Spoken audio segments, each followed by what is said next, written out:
wanted to say something this time about karma. So I've touched on most of the major, well, not really, I was going to say I've touched on most of the major points of Buddhism, but I haven't actually.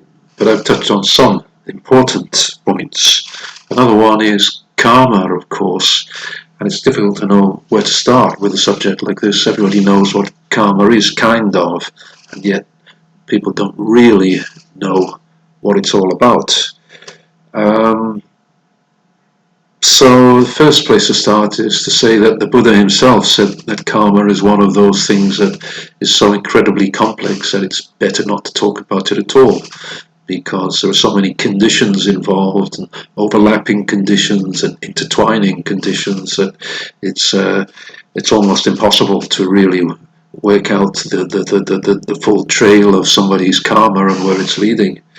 And really, you shouldn't worry about it too much anyway, because there's nothing you can do about it except do your best right now in the present moment and for the future. As most people know, karma means action in Sanskrit, kama in Pali, and it's really a condition. It's something that is typical of the conditioned realm. So anybody who knows anything about dependent origination knows that the world that we experience is conditioned. That means it depends, one condition depends on another condition, and nothing is independent. Nothing has independent existence. We can say it's empty from its own side. So karma is actually the inevitable consequence of conditionality. When there is conditionality, you make karma. In the conditioned realm, whatever you do, you will make karma until you become enlightened. So an enlightened person doesn't make karma anymore. And there are some practices which they say can help purify karma, but basically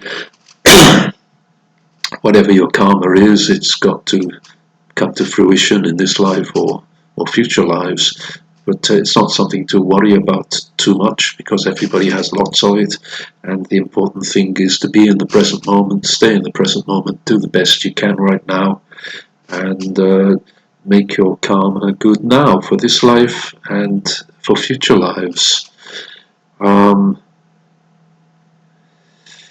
Yeah, that's the most important thing about karma, really. It's we can say it's one of the characteristics of the conditioned realm, which is based on ignorance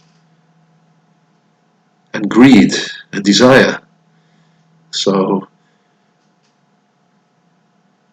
a life based on greed, ignorance and desire is going to have the making of karma as one of its characteristics, and there's not much you can do about that, but you can certainly cut down on the karma you make, and you can cut down on the negative karma that you make. Keeping the 5 precepts is an immediate step in the right direction, and practicing staying with the right people, not allowing doing practices which lessen the 3 characteristics, greed, anger and delusion, will help you to lessen the karma that you make. Even good karma has consequences, so when as the Buddha said, we can't see how karma will entirely work itself out. The thread of karma may start in a good way and lead to bad things, or start in a bad way and lead to good things eventually. So it's too complicated to even talk about. But the more you can cut down on your mental formations and your addiction to desire, greed and delusion, the more the less karma you will produce, and the karma that is produced is likely to be more positive, which is important too. So yeah, these are the most important points I think about karma. It's not to be confused with Kama, as in the Kama Sutta, which is love or desire.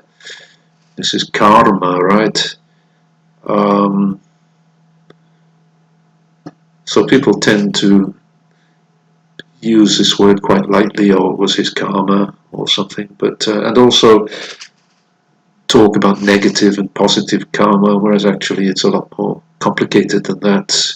What is negative can also have positive elements. What is positive can have negative elements, and karma usually works itself out immediately, but also over long periods of time. So there's nothing very easy we can say about it, and it's best to follow the Buddha's advice and not ask too many questions about karma. So I hope that's useful.